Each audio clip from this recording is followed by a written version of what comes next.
Okay, whoever's watching this, we are starting 7-3. We're just going to get through the front page. I'm not going to overload. It's a Friday. We got things to do. Example 1, example 2. We're going to go through this really super speed and give you some time to work and do whatever you need to do, okay? So 7-3. All right, 7-1. I'm just going to backtrack just slightly. 7-1, we did proportions, right? Proportions, okay? And what we did was we were trying to find where P lives. And in order to do that, we took P hat and we subtracted the error and we took P hat and we added the error, right? Okay? And then we did exactly the same thing for 7-2, except it was for means. And mean was mu, and we took X bar and we subtracted the error and we took X bar and we added the error, right? Okay? And now we're going to do kind of a similar thing for standard deviation and variance, except for... Are you listening? There is no error calculated in standard deviation and variance. It is a little bit different. You do not have a number that you're finding for error that you add and subtract each time. What happens is you have an actual formula that you have to do for each side, but it's just slightly different, okay? So what you're doing is you're taking the square root. This is for standard deviation, so I'm in the middle of the way down the page. This is variance, okay?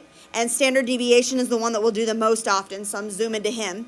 And you take the square root of each side, so the variance and the standard deviation are the same, except the symbol is chi squared for, or excuse me, sigma squared for variance, just sigma for standard deviation, okay? Here's the deal.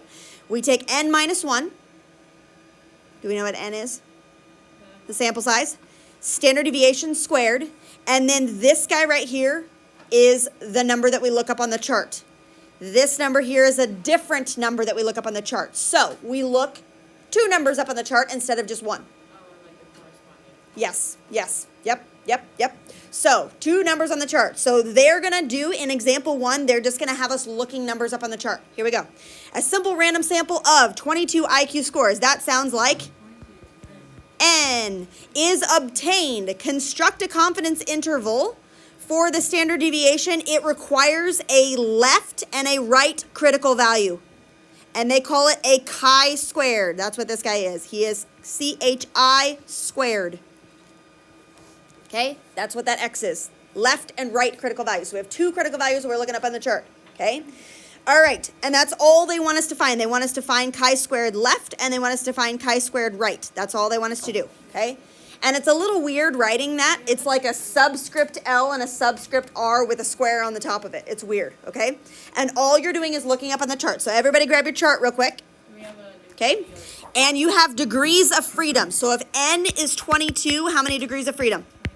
Same rules apply as before. We have 21 degrees of freedom. So we're going down to 21, okay? And so I'm looking at this entire row right here, okay? Now, they tell me that they want specifically, 95%, okay? And so 95% is going to be, do you see the 2 columns that have 95%? It's going to be this guy here and then the corresponding value over there. This is 90% is the middle 2. Okay, so how this works is, I'm gonna go back. How this works is this is 90% in the middle, undo. 90% in the middle, 95, 99, 7, or whatever, and it goes out from there. So the 2 that I'm looking for are these 2. Do you see how that works? Going down. Are you labeled? 80 in the middle. Yours, is it 80 in the middle? No. Then mine's marked wrong. Well, Wait a second. Yours says 80 in the middle? yeah, mine is too. Maybe somebody messed me up. Maybe somebody did not do that right. Because that side. Oh, so that's up on my side.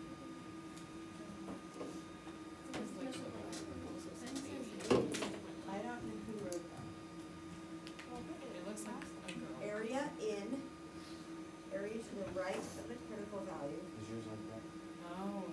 Yeah, I did. It's 0.1, right?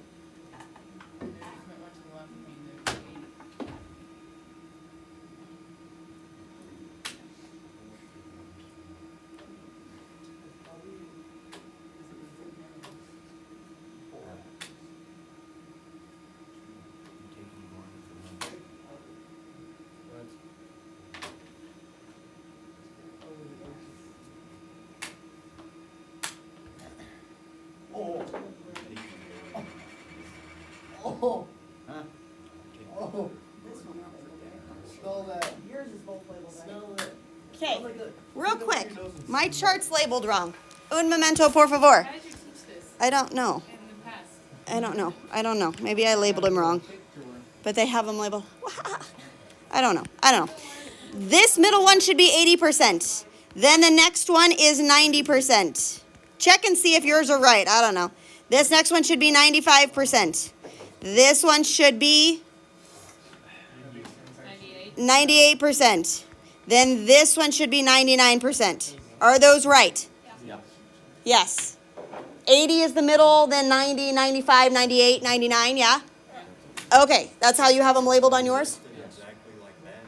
What? Is it supposed to be listed exactly like that? What do you mean?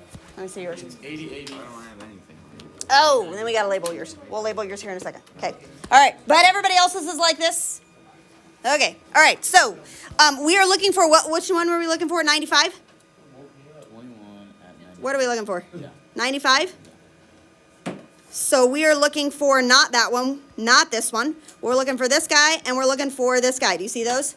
Okay, and we went down to which number on the right side? Or on the left side? 21. Okay, so that is my chi-squared left is 10.283 and 30. Help me remember these numbers. 10.283 is the left, 283, and the right side guy is 35.479. perfect, 479. There you go. Those are my chi-squared left and chi-squared right. You're just looking them up on the chart. Follow your degrees of freedom, follow the columns that you're looking down, and there is that, okay? Good? All right, now we're gonna use that information to actually do our stuff, okay? All right, so the formula up above here, I'm gonna recopy it down. You don't have to recopy it down, I just need a smaller workspace. So this is where this guy looks like, and this is for standard deviation, okay? We're trying to find our confidence interval. Before, we would always find the error and we would add and subtract, but we don't do that now. We do n minus 1 times s squared over chi squared right. Just wait a second. S squared. And this is chi squared left. Okay, here we go. We said the chi squared left number, chi squared left was, read me those from the up above, 10.283. 10.283. And chi squared right from the chart was 35.479. So we're actually doing it now. So we're going to do the whole thing, right? Okay, now, they say the 22 IQ score, so that is 20, n is 22. They say has a standard deviation of 14.29263. Ooh, that's a lot of decimals, okay? Now, you don't have to calculate an error, you just plug these in, but this is the most important thing. Are you ready? This is absolutely the most important thing that you're going to screw up if you don't just, like, pay attention to this. When you divide by a big number, you get a smaller number, right? So if I want my small number to go on the left over here, I have to divide by the right number. So these two guys switch places. Does that make sense? Because when you divide by a larger number, it actually makes it smaller. So you want that guy, you take your chi-squareds and you switch them. Now, another thing that people screw up, aside from not switching them, is this. They see this square and they take this number and they actually square it. This number is already the chi-squared. You don't have to then square it when you put it into the equation, okay? So when you fill this thing all the way out, this left side guy will look like 22 minus 1, which is 21, times that 14.29263, that number squared, divided by 35.479. You do not square the 35.479. Same thing on the other side. It is the square root of 22 minus 1, or 21, times 14.29263 squared, all over 10.283. That whole thing is underneath of the square root. And when you do that, then you get your two numbers and you're done. There's no error involved. Okay, so sigma lives between those two guys.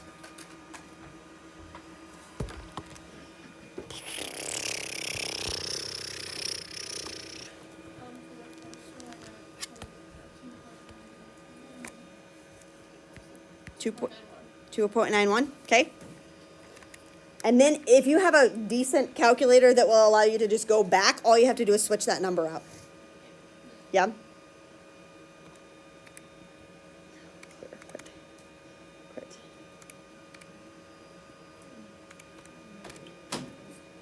21 times 14.29263 squared over 35.479. Oh, I did not do that. I did not get that number. I got 10.996. Yeah, you gotta take the square root. If you were doing variance, the square on this guy? Yeah. I got 10.996.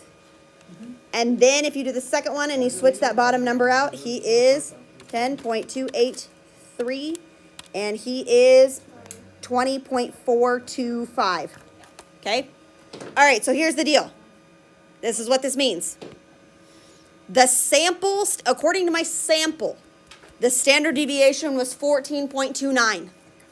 If I were to have surveyed the entire population, we can conclude with 95% accuracy that my standard deviation would be somewhere between 10 and 20, right? So like, we are 95% confident that IQ scores of all people have standard deviation of 10.996 to 20.425, okay? 4 pieces, 95%, all people. We're talking about standard deviation of IQ scores and your range, okay? Those 4 things are involved, all right? So there's no error like 7.1 and 7.2. It's just the 2 formulas. Don't forget to switch your chi-squared left and chi-squared right. That's it. Okay, we'll save sample size for Monday, and that's really short too. So there you go. It wouldn't be a bad idea if you have nothing else to do to start the homework and at least do maybe, like I would do like number 2 first. Why? What? Why? Because number 2 is like the example that we just did. You can do number 1, Okay. but number 2 is just like the one that we just did. And I have you fill out everything, your degrees of freedom, your chi-squared values, all that stuff, okay? So there is that. Number 2, number 3 are all the same. I don't know why I have those written down. That's not right. That's not right either.